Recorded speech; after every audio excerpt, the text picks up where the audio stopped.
தமிழக துணை முதலமைச்சர் உதயநிதி ஸ்டாலின் பிறந்தநாள் விழாவினை முன்னிட்டு சண்முகபுரம் பகுதி திமுக செயலாளர் எஸ் சுரேஷ்குமார் ஏற்பாட்டில் தூய்மை பணியாளர்களுக்கு அரிசி, வேஷ்டி, சேலை மற்றும் பிரியாணி ஆகியவற்றை மாநகர செயலாளர் எஸ் ஆர் ஆனந்தசேகரன் வழங்கினார். தமிழக துணை முதல்வரும் திமுக இளைஞரணி அமைப்பாளருமான உதயநிதி ஸ்டாலின் பிறந்தநாள் விழாவினை முன்னிட்டு தூத்துக்குடி வடக்கு மாவட்ட திமுக சார்பில் நலத்திட்ட உதவிகளை அமைச்சர் கீதா ஜீவன் வழங்கி வருகின்றார். அதன் ஒரு பகுதியாக தூத்துக்குடி சண்முகபுரம் பகுதி திமுக சார்பில் பகுதி செயலாளரும் சுகாதார குழு தலைவருமான எஸ் சுரேஷ்குமார் ஏற்பாட்டில் ஏழை எளிய மக்கள் மற்றும் தூய்மை பணியாளர்களுக்கு அரிசி, வேஷ்டி, சேலை மற்றும் பிரியாணி வழங்கும் நிகழ்ச்சி சண்முகபுரம் பகுதி திமுக அலுவலகம் முன்பு இன்று நடைபெற்றது. இந்த நிகழ்ச்சிக்கு மாநகராட்சி சுகாதார குழு தலைவர் எஸ் சுரேஷ்குமார் தலைமை தாங்கினார். இதில் மாநகர செயலாளர் எஸ் ஆர் ஆனந்தசேகரன் கலந்து கொண்டு ஏழை எளிய மக்கள் மற்றும் தூய்மை பணியாளர்களுக்கு அரிசி, வேஷ்டி, சேலை மற்றும் பிரியாணி வழங்கினார்.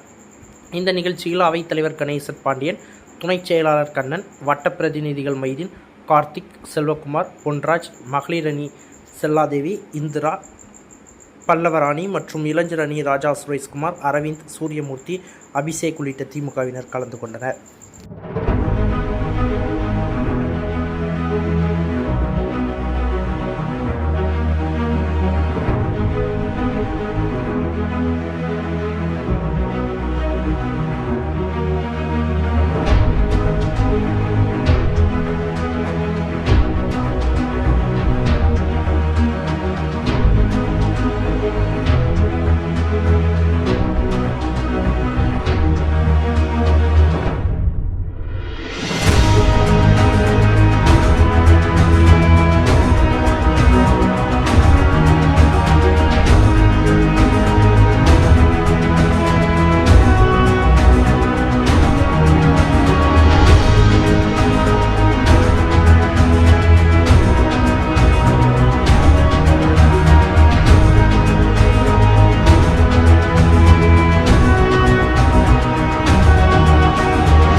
செய்திகளை உடனுக்குடன் தெரிந்து கொள்ள உங்கள் கரம் டிவியை சப்ஸ்கிரைப் செய்யுங்கள்.